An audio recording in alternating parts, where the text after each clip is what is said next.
Chers compatriotes, bonjour, bonsoir. Ça dépend de l'heure dans laquelle vous vous trouvez à ce moment. Ce soir, nous voulons vous informer de la situation qui prévaut chez nous à l'Est, en République démocratique du Congo. Vous savez tous que, compte tenu de la pression internationale et surtout des États-Unis, à partir du 17, il a été convenu au M23 et au RDF et ses supplétifs M23 de quitter Uvira. Mais ces gens, ils ont fait le manœuvre, comme toujours, sous l'impulsion du M. Kagame de ne pas rentrer là où ils sont venus. Bon, ils ont fait leur manœuvre, faisant voir qu'ils retournent de là où ils sont venus, mais ils se sont dispersés dans les hauts plateaux. Dans les hauts plateaux de Minembwe pour faire jonction avec les leurs afin de rejoindre Baraka pour poursuivre leur chemin vers Kalemi. C'est cette situation qui a fait que réellement nous ne sommes pas convaincus que ces gens-là ont compris que la diplomatie actuelle, et compte tenu de leur signature, ils ont signé les accords de paix à Washington sous la supervision de M. Trump, mais ils se trompent, ils font leurs manœuvres au vu de tous et ils méprisent tous ces engagements-là pris.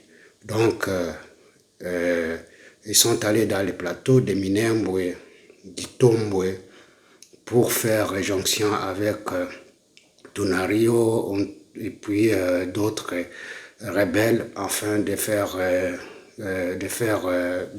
poursuivre leur combat pour atteindre Kalemi. Mais il y a eu aussi une préparation nette de Wazalendo et FARDC dans la Baraka et Mboko pour essayer d'arrêter cette descente de M23 et RDF. Et nous sommes informés aussi que cette situation continue toujours à perdurer. Et qu'est-ce qu'ils ont fait à Uvira? Ils ont essayé d'amener la police qu'ils ont déjà préparée pour prendre la place au RDF et M23 à Uvira. Et ces gens-là, il y a d'autres qui ont changé de tenue, ils ont pris la tenue civile pour se disperser dans la population civile. Et actuellement, il y a une accalmie, mais il y a une tension interne. Tous ces gens-là qui sont restés sont en train de faire des fouilles la nuit et de faire des massacres au niveau d'Uvira. Donc, la pression internationale continue de faire son bon chemin, comme il y a la décision qui a été faite au niveau des États-Unis. Il y a Trump, il y a le ministre des Affaires étrangères qui séjournait aux États-Unis auprès de Bolos et d'autres autorités pour enfin envisager et constater s'il y a réellement un retrait définitif de M23 et RDF. Et il y a même des constatations, des constats très amers qui font que la situation est perdure et qu'il y a toujours les manœuvres de M. Kagame de ne pas comprendre ce qui a été dit, ce qui a été pris comme engagement. Et nous avons essayé de suivre ce qui a été constaté, ce qui a été dit par les États-Unis. Je vous laisse suivre. Maître de Minembwe et se conformer de nouveau à l'ensemble de ses obligations prévues dans l'accord cadre. Nous condamnons fermement.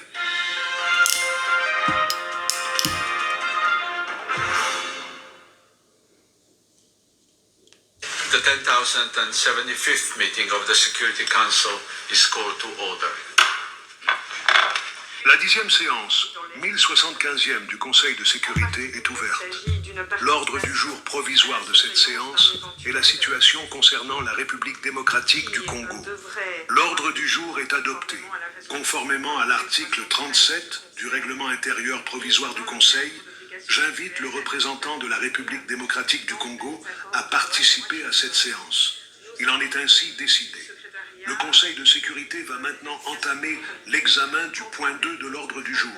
Je souhaite attirer l'attention des membres du Conseil sur le document S 2025-779, le rapport du secrétaire général sur la mission de l'Organisation des Nations Unies pour la stabilisation en République démocratique du Congo.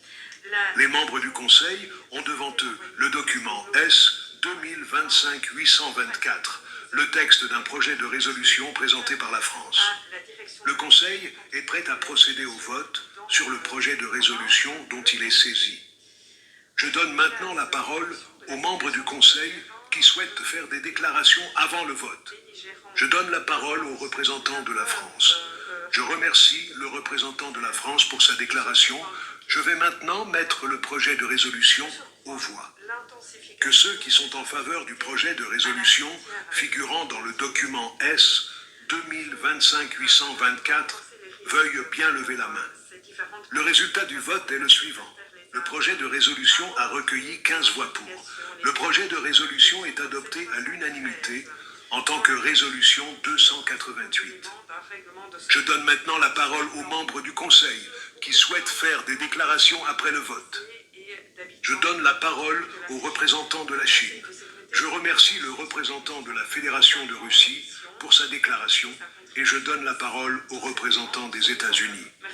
États-Unis. Merci, Monsieur le Président. Les États-Unis se félicitent d'avoir voté en faveur du renouvellement de cette mission essentielle pour une année supplémentaire et remercient la France pour avoir dirigé les négociations. Nous nous réjouissons que cette mission de maintien de la paix soit stratégiquement positionnée pour appuyer les efforts en cours du président Trump visant à tracer une voie vers la paix dans la région. Malheureusement, les négociations visant à renouveler le mandat de la MONUSCO ont une nouvelle fois été perturbées par les efforts du Rwanda et du M23 visant à saboter un processus de paix viable. Au cours des négociations, nous avons envisagé d'autres ajustements du mandat afin de faciliter la mise en œuvre du cadre de Doha. Hélas, l'avancée du M23 vers Uvira, soutenue par les forces de défense rwandaises et contraire aux obligations du M23 dans le cadre de Doha, a rendu ces changements impossibles. L'engagement du M23 à se retirer de la ville de Uvira n'est pas suffisant. Le M23 doit immédiatement se retirer d'au moins 75 km de Minembwe et se conformer de nouveau à l'ensemble de ses obligations prévues dans l'accord cadre. Nous condamnons fermement l'avancée du M23 à Uvira et au-delà, ainsi que le soutien continu du Rwanda au M23 en violation de ses obligations au titre des accords de Washington. Les États-Unis restent fermement attachés aux accords de Washington et à leurs promesses de paix et de prospérité pour l'Est de la RDC, ainsi qu'au soutien des efforts du processus de Doha. Nous attendons une adhésion pleine et entière des parties aux deux accords. Si le M23 et le Rwanda choisissent de respecter leurs obligations, la MONUSCO est en mesure, grâce à ce mandat, de soutenir la mise en œuvre des deux processus. La mission est prête à fournir un soutien logistique essentiel aux mécanismes convenus entre le M23 et la RDC pour le suivi et la vérification du cessez-le-feu. Ce nouveau mandat renforce également les efforts en cours de la MONUSCO en matière de démobilisation et de rapatriement des membres des FDLR, afin d'en maximiser l'efficacité. Nous exhortons le gouvernement de la RDC à faire davantage pour soutenir ces efforts et à rompre immédiatement tout lien avec les FDLR. Soyons très clairs, si la MONUSCO est un facilitateur clé, la responsabilité de remplir ces engagements incombe exclusivement aux partis. Si les partis respectent leurs obligations, la MONUSCO pourrait faire bien davantage, notamment en soutenant la reprise de l'aide humanitaire dont les populations locales ont désespérément besoin, en servant éventuellement de force d'interposition pour prévenir les violations du cessez-le-feu, ainsi que dans d'autres tâches essentielles. Nous nous réjouissons d'examiner les progrès réalisés lors de la mise en œuvre en mars, et d'évaluer à ce moment-là la nécessité d'attribuer des rôles supplémentaires à la MONUSCO. Je vous remercie. Je remercie le représentant des États-Unis pour sa déclaration et je donne la parole au représentant du Pakistan. Pakistan. Merci, monsieur. Oui, vous avez tous suivi ce qui a été décidé par le Conseil de sécurité des Nations Unies. On demande aux forces armées rwandaises de quitter le territoire d'Uvira jusqu'à se positionner à 75 km de là. Et les autres forces, les forces aussi qui sont positionnées à Bukavu, à Goma, de rejoindre, de se retirer de là jusqu'à la frontière. Ce sont les décisions qui ont été prises pour accompagner l'accord de paix signé à Washington. Et une pression énorme est sur Kigali pour respecter les engagements qu'il avait pris au niveau des États-Unis. C'est ça la situation qui est là et que tout le monde, nous attendons sûrement que Kagame pourra respecter, chers compatriotes, ce qui a été pris comme décision. Nous savons aussi qu'on a demandé à l'OTAN de pouvoir accompagner accompagner l'opération de la force internationale au Kivu. Et la France voulait à tout prix qu'il soit aussi membre de toutes les forces qui seront déployées sur le sol. Mais les États-Unis se sont imposés, ils ont dit que non, ça ne peut pas se faire dans ce cadre-là. Il fallait nécessairement que les forces soient les forces africaines. C'est ainsi que de la SADC, qu'il y a des forces de la SADC qui ne peuvent que celles de la SADC d'accompagner cette opération internationale au Kivu. Donc les pays qui ont été désignés, c'est l'Angola et la Tanzanie. Ce sont les forces qui vont constituer cette opération. Les États-Unis s'engagent à fournir le matériel et la logistique à ces forces qui est d'interposition. Ces forces-là qui seront sur place afin de désarmer,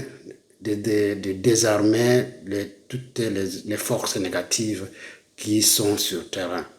Et puis à s'assurer que les forces armées rwandaises se sont retirées du territoire congolais. Et les États-Unis, compte tenu de celui qui a accompagné ces accords et qu'il est le témoin privilégié de l'accord qui a été signé, de l'accord cadre qui a été signé par la République démocratique du Congo et le Rwanda, il a usé de cette prérogative pour pouvoir s'imposer et accompagner cette force-là qui sera déployée sur terrain, qui viendront de l'Angola et de la Tanzanie. Et les États-Unis s'assureront du financement et du renseignement de ces opérations.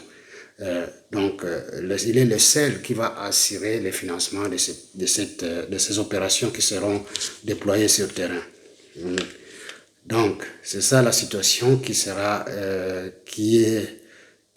seront mises sur place afin d'accompagner le retrait de ces militaires rwandais. Et on dit que les forces comme les forces burundaises et les forces ougandaises qui sont sur terrain, ces deux forces pourront être sur place, pourront rester pour accompagner le désarmement des M23 et d'autres forces négatives qui sont sur terrain.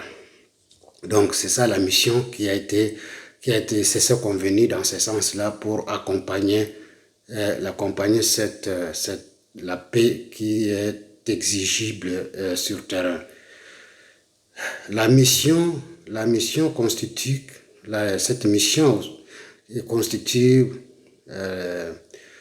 constitue de désarmer les Wazalendo et les M23, rétablir la paix et la sécurité, former et restructurer les forces armées de la République démocratique du Congo. Et toutes les troupes non négatives,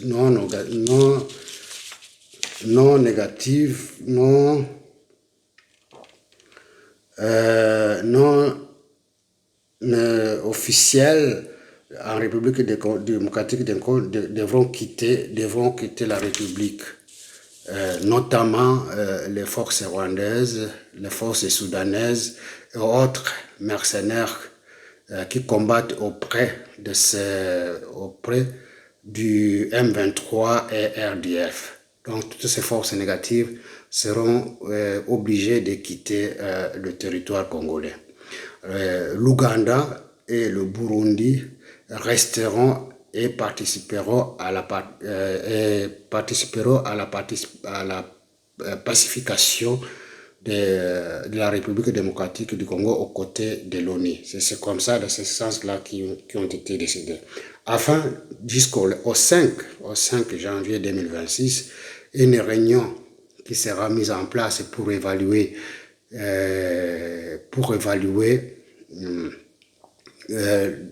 ceux qui ont été impliqués dans les massacres, dans le crime pour l'humanité, donc le crime qui est exercé sur le sol congolais. Donc tous ces gens-là, à partir du 5, cette réunion sera mise en place pour examiner de leur sort. C'est ça, chers compatriotes, le déroulement des actions qui seront effectives sur cette partie de l'Est de la République démocratique du Congo. Et vous le savez tous que Kagame continue toujours à faire ses manœuvres, mais les manœuvres sont toujours, des fois, touchent à sa fin, si nous pouvons le dire dans ce sens-là.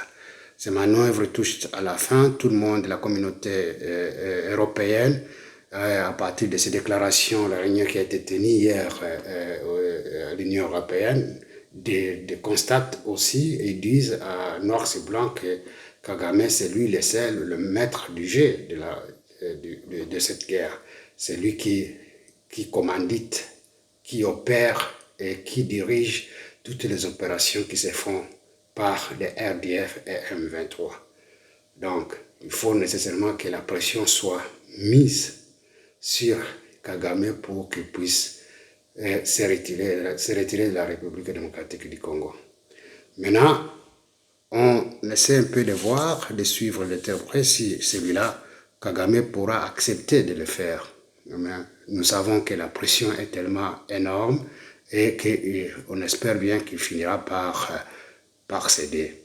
Mais aujourd'hui, nous constatons que même s'il est en train de s'entêter, je crois que toujours il a la possibilité de continuer à faire tout ce qu'il est en train de faire. Mais il oublie que la situation, la période a changé. Et comme la période a changé, il est pratiquement difficile. Pratiquement difficile qu'il continue à faire, à manœuvrer tel qu'il le faisait dans le temps. Mais c'est ainsi qu'aujourd'hui même, il a réuni son parti pour essayer de voir comment ils peuvent encore se consolider à l'interne. Et il dit que la menace est là et qu'il y a des gens qui veulent de son pouvoir. Il faut que son parti puisse l'accompagner, qu'il soit consolidé, qu'il puisse l'accompagner dans tout ce qu'ils sont en train de faire. Donc c'est une situation que nous devons suivre de très près si réellement Kagame comprend que la situation est telle qu'il ne peut pas continuer à faire de la même façon qu'hier. Donc nous espérons que toutes ces choses-là seront prises en considération et que Kagame pourra nécessairement comprendre que l'enjeu n'est plus celui-là tel qu'il le considérait dans le temps. Et vous savez que le mandat de l'ONU, MONUSCO, a pris fin et qu'on a renouvelé pour encore une année. Et Trump s'engage à financer les opérations de MONUSCO. Donc il sait que bien c'est la MONUSCO qui pourra, à travers la MONUSCO, qu'ils auront la possibilité de consolider la paix, donc par la force, et que les gens qui sont toujours derrière le M23 et RDF ne puissent pas avoir le champ de manœuvre de poursuivre encore, à faire tout ce qu'ils sont en train de faire sur le terrain. Et on exige que les militaires rwandais puissent partir de l'Est, puissent partir, et ils doivent se positionner à la frontière. Nous espérons que dans les jours à venir, que nécessairement Kagame va rappeler ses poulains pour qu'ils puissent partir de la République démocratique du Congo. Chers compatriotes, ce sont là les quelques informations que nous avons obtenues, que nous avons voulu partager avec vous ce soir, et nous espérons que tous ensemble, nous allons essayer d'accompagner le gouvernement pour qu'il puisse consolider les services de renseignement et de sécurité sur place, afin qu'ils descendent, qu'ils puissent aussi amener les militaires pour défendre notre frontière. C'est ainsi que nous vous disons merci et à la prochaine occasion.